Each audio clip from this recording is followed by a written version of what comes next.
আচ্ছা, আজকে তোমাদের শেখাবো মিডিল টার্ম ফ্যাক্টর। তোমরা নিশ্চয়ই এই নামটা নিশ্চয়ই শুনেছো, মিডিল টার্ম ফ্যাক্টর। অবশ্য তোমাদের চ্যাপ্টারেও রয়েছে।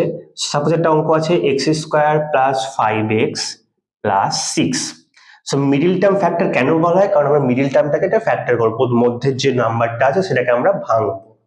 তার জন্য কি করতে হবে? প্রথমে দেখতে হবে যে এই পজিশনে কে আছে। 6 আছে, তাহলে আমি 6 আছে, তাহলে 6 কে আমি দেখবো যে কি ভাবে 6 আছে, মানে কতর সাথে কত গুণ করে 6 আমি আনতে পারি। কতর সাথে কত গুণ করে 6 আনতে পারি? 1 3 এর সঙ্গে 2 মাল্টিপ্লাই করে 6 আসে, 6 এর সাথে আর 1 মাল্টিপ্লাই করে 6 আসে। এই দুই ভাবে 6 আনতে পারি আমরা, ঠিক আছে? এবার আমি এখানে কোনটা নেব? তারপর তোমাকে দেখতে হবে যে 6 এর ঠিক আগে এখানে কি সাইন আছে? প্লাস সাইন আছে।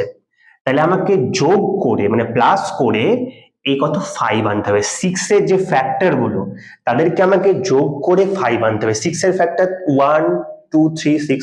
দেখো এখানে 3 এর সঙ্গে 2 যদি আমি যোগ করি তাহলে কত পাচ্ছি? 5 পেয়ে যাচ্ছি না? কিন্তু 6 এর সাথে 1 যোগ করলে কিন্তু 5 পাবো না, ওখানে বিয়োগ করলে হবে। এখানে যদি মাইনাস থাকতো তাহলে 6 মাইনাস 1 করে আমি পেতাম, কিন্তু এখানে কি আছে? প্লাস আছে। দ্যাট মিনস আমাকে 3 প্লাস 2 নিতে হবে।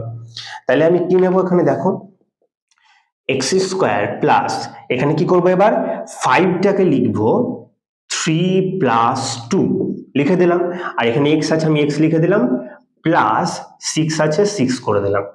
এবার এটাকে ভাঙবো, এক্স স্কোয়ার প্লাস 3 প্লাস 2, 3 এর সঙ্গে এবার এক্স গুণ একবার আর 2 এর সঙ্গে এবার এক্স গুণ, তাহলে 3 ইন্টু এক্স মানে 3x প্লাস 2 ইন্টু এক্স মানে 2x প্লাস 6।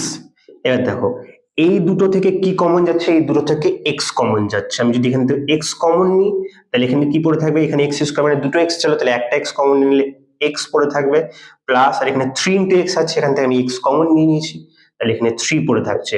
একইভাবে এই দুটো থেকে কি কমন যাবে? দেখো 6 মানে কত না? 6 মানে 2 ইন্টু 3।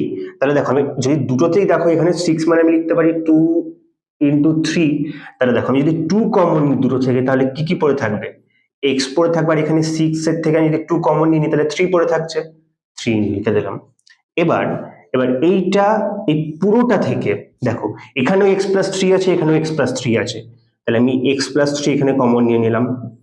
আর কি পড়ে থাকলো? প্রথমটা থেকে যদি x প্লাস 3 কমন নিই তাহলে শুধু x পড়ে আছে, প্লাস এখানে কি পড়ে আছে? 2 পড়ে থাকলো। এটা হয়ে গেল আলটিমেটলি অ্যান্সার।